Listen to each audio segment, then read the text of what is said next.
میں کسی کو تنقید کا نشانہ نہیں بنا رہا ہوں، میں علماء کے احترام کا قائل ہوں، اور میں تمام مسالک کی علماء کا احترام کرنا چاہتا ہوں اور کرتا ہوں۔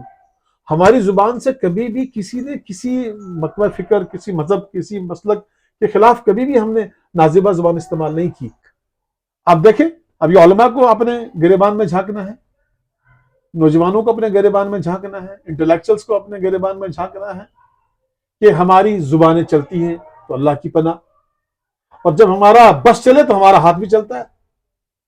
بالکل تو جب ہم ممبروں پہ کھڑے ہوتے ہیں، چاہے وہ مولوی حضرات کا ممبر ہو یا نوجوانوں کا سوشل میڈیا کا پلیٹ فارم ہو، دونوں کو یاد رکھنا چاہیے کہ اللہ کے نبی کی حدیث کہ مسلمان وہ ہے، مومن وہ ہے جس کی ہاتھ سے اور جس کی زبان سے دوسرا محفوظ رہے۔ اور مجھے یہ دکھ سے کہنا پڑتا ہے، میری علماء برادری کی ترجیحات اب فرقہ واریت ہو گئی۔ اس کر میں مسلم معاشرے کی بات کرتا ہوں کہ اگر یہاں یہ تفریق ہو گئی اور یہ تقسیم ہو گئی علماء اور غیر علماء کی، تو اس کا بڑا نقصان ہونے والا ہے ہمارے سماج کو۔ رمضان المبارک کے مہینے کا جب چاند نظر آیا تو جموں اور کشمیر کی صورتحال ہندوستان اور دنیا بھر کے باقی ممالک سے ذرا مختلف تھی۔ جموں میں، کشمیر میں کچھ لوگوں نے ایک دن پہلے اور کچھ لوگوں نے ایک دن بعد روزہ رکھا، اور اس کے بعد اب تک، آج 10واں اور 11واں روزہ ہے، اس سے لے کے اب تک سوشل میڈیا پر ایک کوہرام برپا ہے۔ پریشانی یہ ہے کہ اس سے پہلے جب ہم ملی یا مذہبی کسی مسئلے کا حل تلاش کرنے کی کوشش کرتے تھے تو ہماری نگاہیں علماء برادری کی جانب اٹھتی تھیں، لیکن اس بار صف میں تمام لوگ کھڑے تھے، میرے جیسا ایک عام شخص بھی اور جموں اور کشمیر کے علماء بھی۔ آپ نے سوشل میڈیا پر تمام چیزیں دیکھی ہوں گی۔ مولانا سعید احمد حبیب صاحب اس وقت میرے ساتھ ہیں، نائب محتمم ہیں جامعہ ضیاء العلوم پونچھ کے۔ جامعہ ضیاء العلوم جو جموں اور کشمیر کا ایک بڑا ادارہ ہے اور کئی دہائیوں سے دین اور اسلام کی خدمت کر رہا ہے، جو یہ سوشل میڈیا پر کوہرام برپا تھا، اس حوالے سے مولانا سعید احمد حبیب صاحب کیا کہتے ہیں ان سے جاننے کی کوشش کریں گے۔ سر بہت شکریہ، آپ نے وقت دیا۔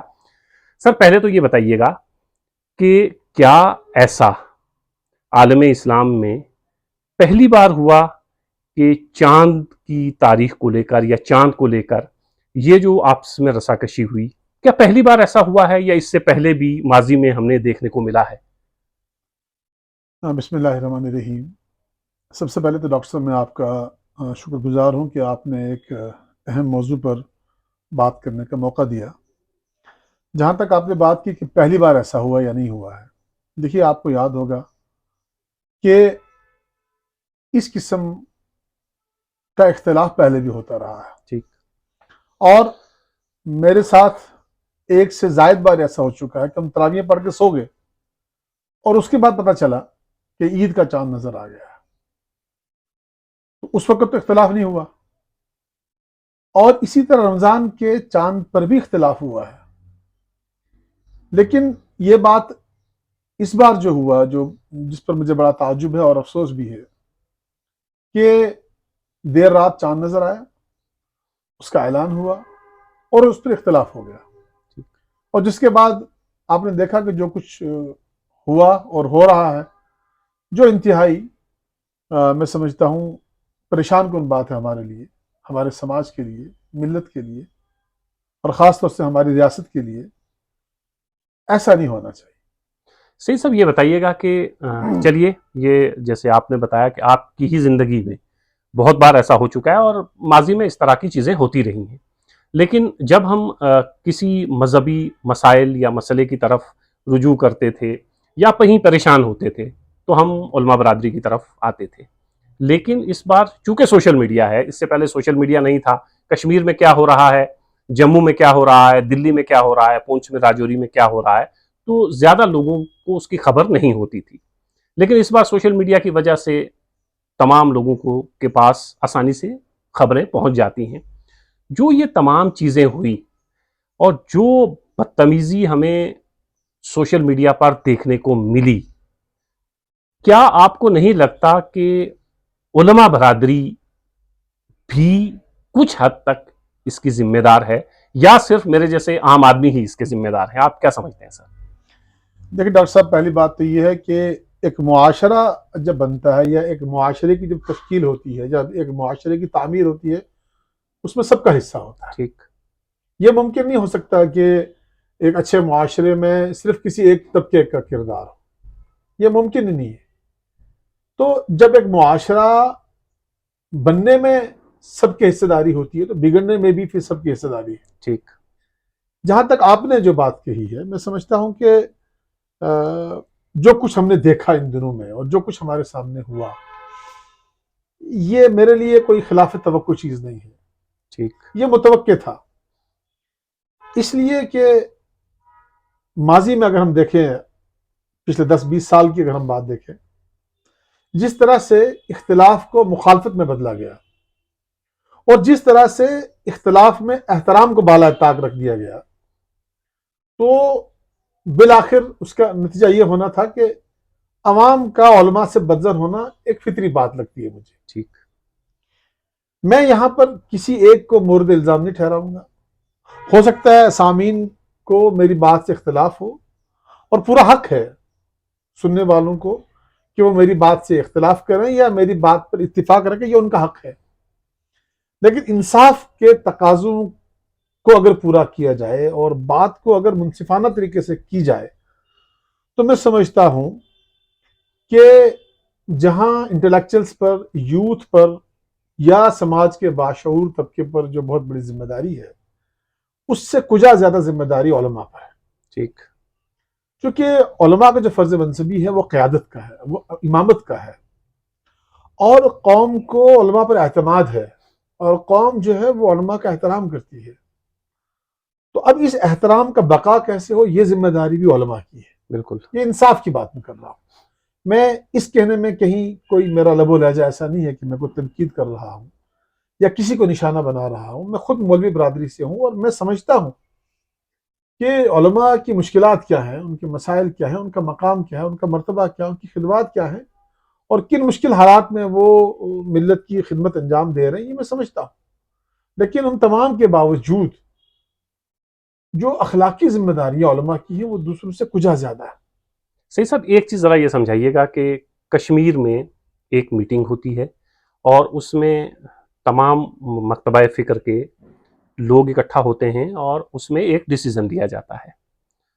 1 یا 2 دن کے بعد پھر ہم دیکھتے ہیں کہ راجوری میں تمام مکتبہ فکر کے لوگ اکٹھا ہوتے ہیں، پھر اس پہ میٹنگ ہوتی ہے۔ تو کیا جو کشمیر کے علماء نے اور مفتی اعظم نے جو کہہ دیا تھا، اس میں تمام مسالک کے لوگ موجود تھے، اس میں اہل حدیث بھی تھے، اس میں بریلوی بھی تھے، اس میں دیوبندی بھی تھے، اس میں شیعہ حضرات بھی تھے، تو جب تمام لوگ موجود تھے وہاں ایک میٹنگ ہو گئی، ایک فیصلہ لے لیا گیا۔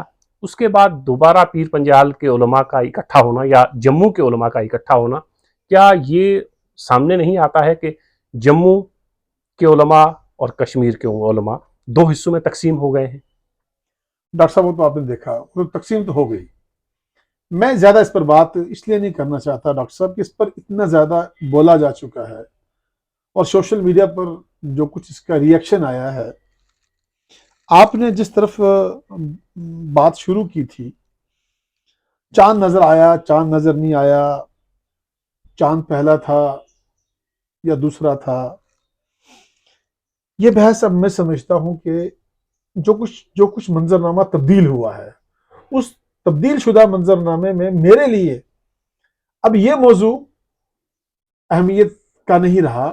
میرے لیے پریشان کن بات یہ، جس طرف آپ نے بھی اشارہ کیا، اس کے بعد جو سوشل میڈیا پر جس طرح کا رد عمل آیا، اور مجھے اپنے نوجوانوں سے بھی گلہ ہے، شکوہ ہے، مجھے ان سے بھی تھوڑی ناراضگی ہے کہ دیکھیے بات کو آپ جتنا بڑھائیں گے وہ بڑھے گی، جتنا سمیٹیں گے تو وہ سمٹ جائے گی۔ علماء سے بھی گلہ ہے کہ علماء کا کام ہے دیانت اور انصاف سے کام لینا، جذبات میں نہیں، جلد بازی میں نہیں، اشتعال میں نہیں، یا یہ صرف کہ اپنے موقف کو منوانے کے لیے نہیں۔ تو دین کی روح کیا ہے، اسلام کی روح کیا ہے؟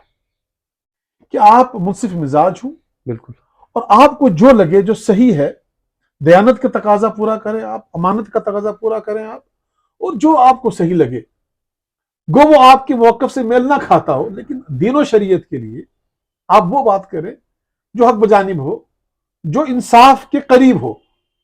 تو آپ دیکھیں کہ وہ نہیں ہوا، اور اس کی وجہ سے جو غصہ پھوٹا عوام کا، یہ عوام تقسیم ہو گئی دو حصوں میں، اور نوجوان طبقہ کھل کے سامنے آ گیا، اور انہوں نے علماء کو جو سب و شتم کرنا شروع کیا. میں اس کے بہت خلاف ہوں، اس لیے نہیں کہ میں مولوی ہوں، اس لیے کہ یہ زیب نہیں دیتا کسی سماج میں اور معاشرے میں. بالکل. اختلاف میں احترام بہت ضروری ہے. تو دونوں طبقوں کی یہ ذمہ داری بنتی ہے. اور جو چاند کے مسئلے کو ایک طرف رکھیں آپ، یہ جو مسئلہ ہوا ہے اس بالکل. میں دو حصوں میں بڑھ جانا. اور یاد رکھیے ایک بات، آپ یاد رکھیں، خاص کر میں مسلم معاشرے کی بات کرتا ہوں، کہ اگر یہاں یہ تفریق ہو گئی اور یہ تقسیم ہو گئی علماء اور غیر علماء کی، تو اس کا بڑا نقصان ہونے والا ہے ہمارے سماج کو. جی. دیکھیے ایک طرف تو آپ سب اور ہم سب فکر مند ہیں کہ بھئی ہمارے سماج سے ڈرگز کیسے ختم ہو، منشیات کا خاتمہ کیسے ختم ہو، منشیات کا کیسے خاتمہ ہو، اور رشوت خوری سید رشوت. صاحب میں معذرت کے ساتھ روکوں گا، میں اسی طرف آ رہا تھا. یہ بڑا اچھا آپ نے اشارہ کیا. پورے معاشرے کی ذمہ داری بنتی ہے، لیکن معاشرہ چونکہ آپ سے جڑا ہوا ہے، علماء برادری سے جڑا ہوا ہے، اور آپ کی بات ایک طرح سے میرے جیسا ایک عام شخص حرف آخر سمجھتا ہے. تو ذمہ داری تو اس وقت آپ کی، علماء حضرات کی یہ ہے کہ یہ جو مسائل ہیں ہمارے، جس میں ہماری نوجوان نسل ختم ہو رہی ہے، معاشرہ تباہ ہو رہا ہے، آپ کی توجہ اس جانب ہو، بجائے اس کے کہ آپ ایک ایسے مسئلے کو لے کر پچھلے 11-12 دنوں سے پورے جموں کشمیر میں طوفان برپا کیے ہوئے ہیں، اور جو ہماری اصل پریشانیاں ہیں، اصل مسائل ہیں، ان کی طرف علماء کی توجہ کم ہے. کیا علماء برادری بھی یہ چاہتی ہے کہ سوشل میڈیا پر بس یہ اس طرح کی چیزیں چونکہ زیادہ چلتی ہیں، یہ سب چلتا رہے، اصل جو ہمارے مسئلے ہیں، معاشرے کے جو مسائل ہیں، ان کی طرف دلچسپی یا توجہ کم ہوتی ہے، تو اصل معاملے وہیں کے وہیں رہتے ہیں؟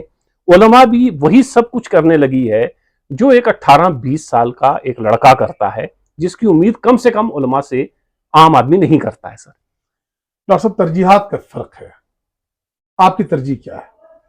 اور مجھے یہ دکھ سے کہنا پڑتا ہے میری علماء برادری کی ترجیحات اب فرقہ واریت ہو گئی. تو جب ترجیحات فرقہ واریت ہوگی، جب ترجیحات صرف اپنے فرقے کا دفاع ہوگا، تو تب اصل مسائل سے توجہ ہٹنا تو یہ فطری بات ہے. بالکل. پھر بڑا مشکل آپ کے لیے کہ آپ سماج میں یہ دیکھیں کہ بھئی ظلم و ستم کہاں ہو رہا ہے، زیادتی کہاں ہو رہی ہے، ماں باپ کی ناقدری کہاں ہو رہی ہے، بہنوں کی وراثت کا حق کہاں کھایا جا رہا ہے، منشیات میں ہمارے بچے اور بچیاں انوالو ہو رہے ہیں، رشوت خوری کہاں پہنچ چکی ہے، سود خوری کہاں پہنچ چکی ہے، شراب نوشی کہاں پہنچ چکی ہے، بد اخلاقی کہاں پہنچ چکی ہے، سماج کے بڑے لوگوں کے ساتھ جو رویہ ہے ہمارے نوجوانوں کا وہ کہاں پہنچ چکا ہے. تو دراصل بات یہ ہے، میں اس کو میں مختصراً یہ کہوں گا، جب ترجیحات بدل جاتی ہیں کہ آپ کو صبح سے شام تک یہ فکر رہتی ہے کہ میری آئیڈیالوجی، میرا آئیڈیا، میرا فرقہ، میرا ادارہ، میرا مزاج، میری بات، تو پھر ظاہر سی بات ہے پھر آپ دین اور اسلام اور دین و شریعت کی بات کو اس طرح نہیں کر پائیں گے. تو منصفانہ طور سے جب آپ سوچیں گے یا دردمندانہ طور سے جب آپ بات کریں گے تو آپ کو پھر توجہ دینی پڑے گی اصل مسائل کی طرف. جی. لیکن میں اس میں ایک اور بات کہتا چلوں ڈاکٹر صاحب آپ سے، کہ وہ ایک شعر ہے کہ قوت فکر و عمل پہلے فنا ہوتی ہے، پھر کسی قوم کی شوکت پہ زوال آتا ہے. اصل بات یہ ہے کہ زوال پذیر قوموں کا المیہ یہ ہوتا ہے کہ وہ سوجھ بوجھ کھو بیٹھتی ہیں، وہ ہوش و حواس کھو بیٹھتی ہیں، وہ نفع نقصان کی تمیز کرنا ان کے لیے بڑا مشکل ہو جاتا ہے. اور ہم ایک زوال پذیر قوم ہے. لیکن زوال پذیر قوموں کے پڑھے لکھے لوگوں کا، ذمہ داروں کا یہ فرض بنتا ہے کہ عین جب وہ یہ محسوس کریں کہ ہم زوال پذیر قوم ہیں. اسی لیے علامہ اقبال نے کہا تھا نا، وائے ناکامی متائے کارواں جاتا رہا، کارواں کے دل سے احساس زیاں جاتا رہا. کارواں تو لٹ گیا، وہ ایک نقصان تھا، لیکن لٹنے کا احساس بھی نہ ہو تو یہ تو بہت بڑا نقصان ہے. یعنی آپ گناہ کریں اور شرمندہ بھی نہ ہوں. آپ گناہ کریں توبہ بھی نہ کریں. تو یہ وہ سطح ہے جہاں جا کر آپ کسی بھی قوم کی عقل جو ہے نا وہ شل ہو جاتی ہے. ٹھیک. تو زوال پذیر قوموں کو یہ سمجھنا چاہیے کہ ان کے بچ نکلنے کا راستہ کیا ہے. یعنی گھر میں آگ لگے اور آپ بجائے اپنے گھر کے آگ بجھانے کے آپ تیل ڈالیں تو ظاہر سی بات ہے آپ کو لوگ دنیا بیوقوف کہے گی, دنیا آپ پر ہنسے گی. جو ہو رہا ہے آج اب دیکھیں دنیا کے تمام طبقات اور تمام مذاہب ہم پر ہنس رہے ہیں اور انہیں حق ہے ہنسنے کا, اور ہماری عادت یہ ہے کہ ہمیں ان کا ہنسنا برا لگتا ہے. تو زوال پذیر قوموں کا یہ المیہ ہے. جب تک ہم یہ احساس نہیں کریں گے کہ ہمارے مسائل کیا ہیں اور مسائل کا حل کیا ہے, تب تک ہم یہ بیکار کے اور بے وجہ کے جو ایشوز ہیں ان پر ہم بات کرتے رہیں گے اور ہمارا وقت ضائع ہو جائے گا. کہیں ایسا تو نہیں ہے کہ مطلب سوسائٹی میں ریلیونٹ رہنے کے لیے, چونکہ آپ دیوبندی مکتبہ فکر سے آتے ہیں, میں ہو سکتا ہے بریلوی مکتبہ فکر کا ہوں یا کوئی ہمارا دوست یا مکتبہ فکر کا ہوں, تو چونکہ ہمیں ریلیونٹ رہنا ہے اپنے اس معاشرے میں, تو اس لیے ہم جو اصل مسائل ہیں وہ تو وہیں کے وہیں ہیں. اس جانب تو نہ علماء برادری جا رہی ہے نہ میرے جیسا عام آدمی جا رہا ہے, لیکن مجھے چونکہ اپنے آپ کو ریلیونٹ رکھنا ہے, اس لیے ریلیونٹ رکھنے کے لیے یہ مسائل ٹھیک ہیں, ان کے اوپر ہم زیادہ گفتگو کرتے ہیں. کیا یہ وجہ تو نہیں ہے کہیں؟ ظاہر سی بات ہے انسان کی فطرت ہے کہ وہ خود پسندی کا شکار تو انسان ہو جاتا ہے, انسان ایگو کہتے ہیں, اور خود پسندی ایک بہت بڑا مرض ہے. اس پر تو صوفیہ نے اور بڑا کلام کیا ہے. تصوف میں یہ ایک بحث ہے کہ خود پسندی جو ہے یہ انسان کو ہلاک کر دیتی ہے. اور جب آپ نے ریلیونٹ اور ارریلیونٹ ہونے کی بات کی ہے, میں آپ کو ایک حدیث سنا دیتا ہوں کہ اللہ کے نبی علیہ الصلوۃ والسلام کی حدیث مبارک ہے اور صحیح بخاری کی حدیث ہے کہ المسلم من سلم المسلمون من لسانی و یدی. یعنی آپ دیکھیں اس حدیث میں ایک بہت جامع حدیث ہے, اس کی ڈیفینیشن کیا ہے, اس کا ترجمہ کیا ہے, اور پورے اسلام کو کوزے میں بند کر دیا ہے اللہ کے نبی علیہ الصلوۃ والسلام نے کہ مسلمان وہ ہے جس کی زبان اور جس کے ہاتھ سے دوسرا مسلمان محفوظ رہے. ٹھیک. آپ دیکھیں اب یہ علماء کو اپنے گریبان میں جھانکنا ہے, نوجوانوں کو اپنے گریبان میں جھانکنا ہے, انٹلیکچوئلس کو اپنے گریبان میں جھانکنا ہے کہ ہماری زبانیں چلتی ہیں تو اللہ کی پناہ, اور جب ہمارا بس چلے تو ہمارا ہاتھ بھی چلتا ہے. بالکل. تو جب ہم ممبروں پہ کھڑے ہوتے ہیں, چاہے وہ مولوی حضرات کا ممبر ہو یا نوجوانوں کا سوشل میڈیا کا پلیٹ فارم ہو, دونوں کو یاد رکھنا چاہیے کہ اللہ کے نبی کی حدیث کہ مسلمان وہ ہے, مومن وہ ہے جس کی ہاتھ سے اور جس کی زبان سے دوسرا محفوظ رہے. تو ظاہر سی بات ہے جب آپ اپنے گھر میں کسی کو نہیں چھیڑیں گے تو باہر بھی آپ کسی کو پریشان نہیں کریں گے. بالکل. ورنہ اشکال ہو سکتا ہے جی یہ کیا, اس کا مطلب یہ ہے کہ آپ مسلمانوں کو چھیڑ دوسروں کو نہیں. جب آپ عادی ہو جائیں گے امن پسندی کا, بالکل, تو اس وقت آپ دوسروں کو بھی پریشان نہیں کریں گے. نہیں کریں گے. اور جب آپ چڑچڑاپن کا شکار ہو جائیں گے, لڑنے جھگڑنے کے عادی ہو جائیں گے, آپ پڑوسی کو بھی تنگ کریں گے, دوسرے مذہب والوں کو بھی تنگ کریں گے. تو اس لیے ریلیونٹ ارریلیونٹ ہونے کی بات آپ کی درست ہے. میں سمجھتا ہوں کہ آپ کا ایک کہنا درست ہے اور آپ بھی سماج کا ایک حصہ ہیں اور آپ بھی محسوس کرتے ہیں چیزوں کو. لہٰذا اگر لوگوں کو اعتقاد پیارا ہے, عقائد پیارے, تو اقدار بھی پیاری ہونی چاہیے. تو عقائد کے ساتھ ساتھ ٹھیک ہے میرا عقیدہ ہے, آپ کا عقیدہ ہے, ہر ایک عقیدہ ہے, وہ اس پر قائم رہے, اس کا احترام کرے, لیکن عقائد میں اقدار کہاں چلے گی؟ دوسروں کا احترام بھی, دوسروں کا احترام. ظاہر سی بات ہے یہ ایسی بات نہیں ہے جس پر کوئی اختلاف ہو. بالکل. آپ تمام مسالک کے علماء سے بات کریں, وہ اس پر تو متفق نظر آئیں گے, ہاں جی احترام ہونا چاہیے, لیکن ڈیلیور نہیں ہوتا, پریکٹیکل نہیں ہوتا. تو کہنا اور بات ہے, کرنا اور بات ہے. میں آپ کو اپنی بات بتاؤں, میرے والد محترم کو بہرحال پونچھ راجوری میں پوری ریاست پورے ہندوستان میں آپ جانتے ہیں, اور سب لوگ یہ جانتے ہیں کہ بلا لحاظ مذہب ملت سب ان کا احترام بھی کرتے ہیں, اور اس لیے احترام کرتے ہیں کہ انہوں نے آج تک کوئی بھی متنازع بیانات نہیں دیے, اور کبھی بھی انہوں نے مسلکی جنگ میں اپنے آپ کو جھونکا نہیں. وہ کبھی بھی کسی کے خلاف نہیں بولتے, ان کی پورا ٹریک ریکارڈ. لیکن آپ دیکھیں اس جیسا ایک صوفی آدمی جو عمر کے لگ بھگ وہ 80 سال کی عمر کے قریب ہیں وہ اس وقت, تو ابھی پچھلے دنوں وہ جو بیمار ہوئے اور ان کو یہاں سے جب ہم جموں لے گئے تو سوشل میڈیا پر ایک مولوی صاحب نے بہت نازیبا کلمات لکھے. ہم نے صبر کیا, ہم نے کوئی شور مچایا, ہم نے کوئی شور نہیں مچایا, ہم چپ رہے. میرے والد کو جب ایئر لفٹ کیا گیا تب بھی کچھ لوگوں نے مذاق اڑایا ممبر پر. پھر میرے والد آپ کو پتا کہ جب وہ پڑھنے گئے تو یہاں سے وہ گھر والوں کی منشا کے بغیر چھپ کے چلے گئے تو اس پر بھی مذاق اڑایا گیا ممبروں پر کہ ایک مولوی اٹھا یہاں سے بھاگا یہاں سے سہارنپور پہنچا. میں کسی کو تنقید کا نشانہ نہیں بنا رہا ہوں, میں علماء کے احترام کا قائل ہوں اور میں تمام مسالک کی علماء کا احترام کرنا چاہتا ہوں اور کرتا ہوں. ہماری زبان سے کبھی بھی کسی نے کسی مکتبہ فکر, کسی مذہب, کسی مسلک کے خلاف کبھی بھی ہم نے نازیبہ زبان استعمال نہیں کی. جی ابھی آپ دیکھیں جب چاند کا مسئلہ ہوا تو ایک مولوی صاحب شاہپور سے انہوں نے فیس بک پہ پوسٹ لکھی جو بہت ہی نازیبہ پوسٹ تھی. ایک مولوی صاحب نے جو ہے وہ آڈیو ڈالی کہ جامع مسجد خلیقہ تالاب کو چھیننے کا بڑا اچھا موقع ہے, اس سے اچھا موقع نہیں ملے اس سے اچھا موقع نہیں ملے گا. ایک مولوی صاحب نے جو ہے وہ چیلنج کر دیا کہ آ جاؤ جی مناظرہ کرو. بھائی رویت ہلال کا مسئلہ ہے, اس ایک تکنیکی مسئلہ ہے, اس پر بات کریں. تو مسئلہ رویت ہلال کا تھا تو یہاں باتیں چل پڑی کہ مسجد فلاں چھین لو, یہاں بات چل پڑی کہ جی فلاں جو ہے وہ مسلمان ہی نہیں, اس سے بات ہی کیا کرنی ہے. یہاں بات چل پڑی آ جاؤ جی ہلا گلا کر لو, آ جاؤ میدان میں کر لو, دو ہاتھ کر لو. تو علماء کرام سے میری مؤدبانہ گزارش ہے کہ اگر یہ سلسلہ چلتا رہا ایسے ہی تو مجھے لگتا ہے کہ ہمارا طبقہ, ہمارا سماج اور بالخصوص نوجوان جو ہے وہ ہم سے متنفر ہو جائے گا اور دور ہو جائے گا. سید صاحب ایک چیز بتائیے گا, رویت حلال کمیٹی کی بات آئی, میں بہت سارے علماء کو, چونکہ تمام لوگ سنتے ہیں سوشل میڈیا پر, ہم بھی سنتے ہیں, سوشل میڈیا کی ایک نعمت تو یہ ہے ہی کہ کوئی پاکستان کا ہے, کوئی امریکہ میں بیٹھا ہے, کوئی کینیڈا میں بیٹھا ہے, تو ان کی گفتگو ہم یہاں پہ بیٹھے بیٹھے سن سکتے ہیں. میں غامدی صاحب کو سن رہا تھا, انہوں نے کہا بھائی کہ یہ سائنٹیفک معاملہ ہے پورا کا پورا رویت حلال کمیٹی کا, انہیں کو سپورٹ کر دینا چاہیے. میں اس طرف نہیں جاؤں گا, میں صرف آپ سے یہ جاننا چاہوں گا کہ رویت حلال کمیٹی اگر جموں کشمیر میں, جیسے کشمیر میں بھی اعلان ہوا, راجوری میں بھی, اگر کوئی رویت حلال کمیٹی بنتی ہے تو کیا وہ کمیٹی اپنے آپ میں اتنی منظم نہ ہو, اس کے پاس ہر طرح کے ایکوپمنٹس ہوں, کیونکہ سائنٹیفک زمانہ ہے, اس سے آپ آسانی سے پتہ کر سکتے ہیں. مجھے یاد ہے پاکستان کے منسٹر جو تھے اس سے پہلے عمران خان کی سرکار میں, انہوں نے کہا تھا کہ میں اگلے 20-25 سال کا ایک کیلنڈر بنا کے دے دوں گا آپ کو کہ عید کب ہونی ہے, رمضان کب شروع ہوگا.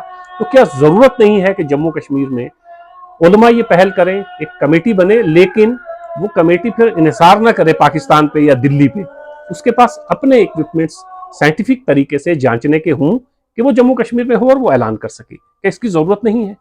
لازماً اس کی ضرورت ہے, لیکن ہم اس کے لیے ہم اس کے اہل ہو جائیں, یا ہماری سرکار اس میں ہماری مدد کرے, یا پھر خود قوم جو ہے وہ اس قابل ہو جائے.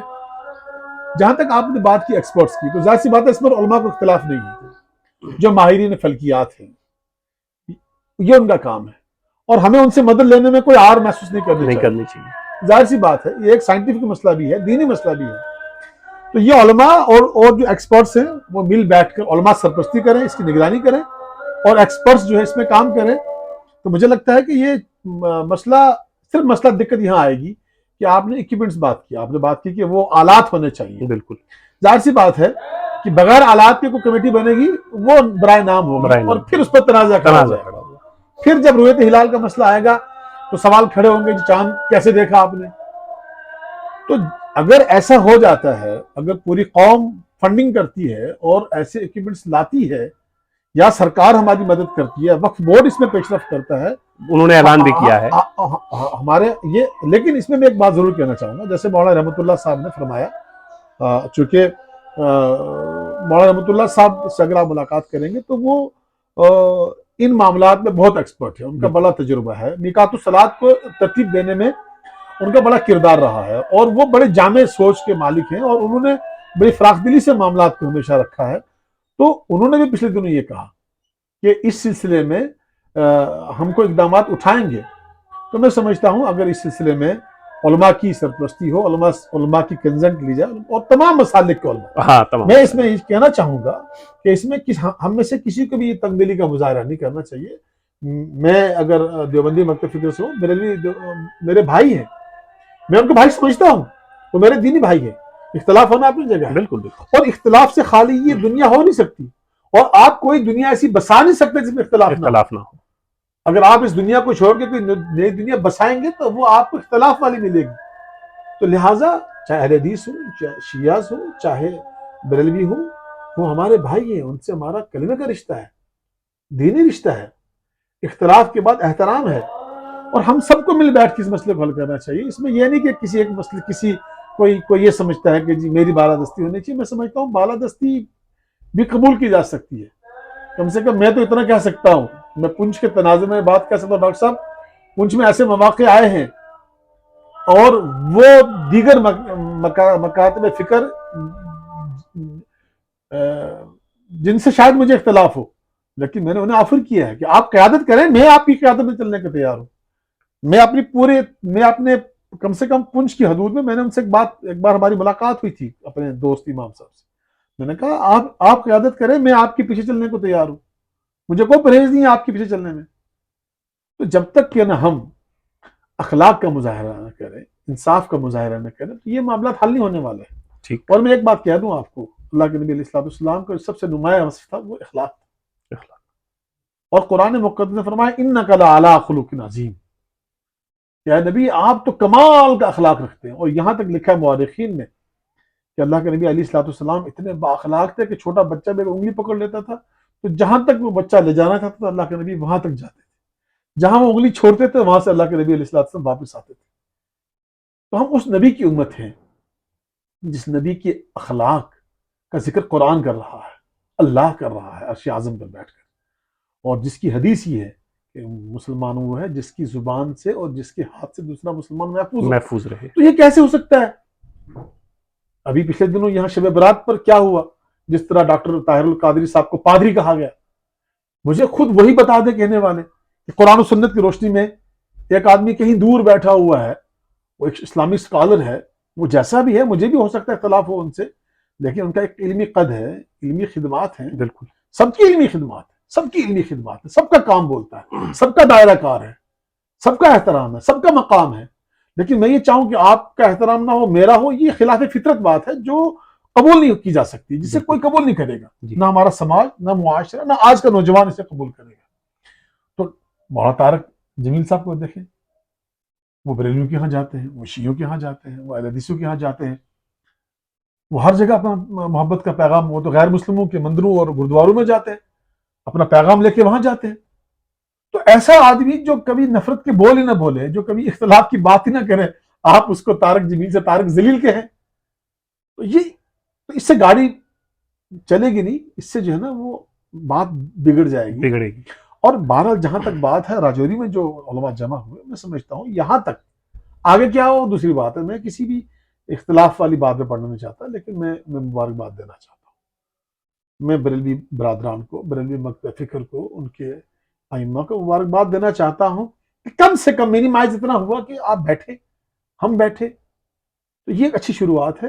اور مجھے امید رہے گی تمام مکاتب فکر کے پڑھے لکھے لوگوں سے، ان کے سربراہان سے، کہ آئیں، جو کچھ ہم نے آج تک کیا، جو بیج ہم نے بویا، اس کی فصل تو ہم کاٹ ہی رہے ہیں. آؤ نئے سرے سے نئی شروعات کریں. اور اگر شروعات نہیں کی تو زمانہ ہنستا رہے گا، ذلیل ہوتے رہیں گے، نوجوان کا غصہ ایک دن پھوٹ جائے گا. اور میں آخر میں نوجوانوں سے کہنا چاہتا ہوں، آپ کی حلہ بول چینل کے میں اپنے نوجوانوں سے کہنا چاہتا ہوں، مجھے نوجوانوں کے جذبات کی بہت قدر ہے. وہ کیا سوچتے ہیں وہ ان کی مرضی ہے، وہ کیسا سوچتے ہیں وہ ان کی مرضی ہے. ہم یہ سمجھتے ہیں کہ ہم نے نوجوانوں کا شاید وہ حق ادا نہیں کیا، شاید ان کی توقعات پر ہم پورا نہیں اترے، لیکن نوجوانوں سے گزارش ہے کہ وہ بھی اپنے قلم کو، اپنی زبان کو قابو میں رکھے، اپنے جذبات کو قابو میں رکھے، نا امید نہ ہوں. نا امید نہ ہوں. انشاءاللہ تعالی مجھے امید ہے بگڑی ہوئی بات بن جائے گی اور ایک نیا دور شروع ہوگا، کیونکہ اللہ تعالیٰ شر میں سے خیر پیدا کرنا جانتے ہیں. ہو سکتا ہے جو کچھ ہوا اس میں سے کوئی خیر کا پہلو. صحیح صاحب، بس آخر میں یہ بتا دیجئے گا کہ شب بیداری کا معاملہ 17 کو ہے یا 18 کو؟ دیکھیے اس میں تو اختلاف ہو چکا ہے. جی دیکھیے میں جہاں تک جو اعلامیہ ہوا ہے راجوری میں، اس میں تو بھائی یہی ہوا ہے کہ بعض لوگ 17 کو کریں گے، بعض 18 کو کریں گے. لیکن چونکہ میں اپنا موقف رکھنے کا مکلف ہوں اور مجھے دوسرے کے موقف سے کوئی اختلاف نہیں ہے، مجھے اس سے کوئی پریشانی نہیں ہے. ان کی تحقیق ہے، ان کی ریسرچ ہے، انہوں نے سوچا سمجھا ہوگا، مجھے کوئی ان سے پریشانی اختلاف نہیں ہے، نہ تنقید کر رہا ان پر. لیکن جمعہ کو جو چاند دیکھا گیا، جو اس کی جسامت دیکھی گئی، اس اعتبار سے آپ یہ کہہ سکتے ہیں کہ جمعرات کو پہلا روزہ تھا. ٹھیک. اس اعتبار سے اختلاف تو ہے، اس پر زیادہ بات کریں گے. تو 17 میں بھی شب داری کا معاملہ ہے اور 18 میں بھی ہے، اور دونوں اپنی جگہ ٹھیک ہے. میں یہ چاہتا ہوں کہ اختلاف کو ہوا نہ دی جائے، بالکل. اختلاف کو منیمائز کیا جائے، باتوں کو سمیٹا جائے، چیزوں کو کنٹرول کیا جائے. چونکہ جتنا زیادہ بولا جائے گا اتنا زیادہ چیزیں جو ہیں وہ الجھیں گی اور پریشانی کا باعث بنے گی. ضرورت اس بات کی ہے کہ ہم باتوں کو سمیٹیں اور اختلاف کو کم سے کم کریں، اور کم سے کم آنے والا دوسرا چاند جب آئے اس پر اختلاف نہ ہو. آنے والا دوسرا چاند جب آئے اس پر اختلاف نہ ہو. ذمہ داریاں ہم سب کی ہیں. ایک معاشرہ، جیسے مولانا سعید صاحب نے شروع میں فرمایا کہ ایک معاشرہ جو تشکیل پاتا ہے وہ صرف علماء سے نہیں ہے، وہ اس معاشرے میں رہنے والے ہر فرد سے ہے، اور ہر فرد سے مل کر ایک معاشرہ بنتا ہے. کیونکہ جس عہد میں ہم لوگ سانس لے رہے ہیں یہ سوشل میڈیا کا عہد ہے، اور اس عہد میں ہماری کہی ہوئی بات ہمیشہ کے لیے کسی خاص جگہ پر محفوظ ہو جاتی ہے، اور دنیا کے کسی کونے میں بیٹھے ہوئے کسی بھی شخص کے لیے بہت آسان ہے کہ آپ کی کہی ہوئی بات کو وہ آسانی سے پڑھ بھی سکتا ہے، آسانی سے سن بھی سکتا ہے. سعید صاحب نے آخر میں جو فرمایا اس پر ہم سب کو غور کرنے کی ضرورت ہے. علماء کی اپنی ذمہ داریاں ہیں، نوجوان نسل کی اپنی ذمہ داری.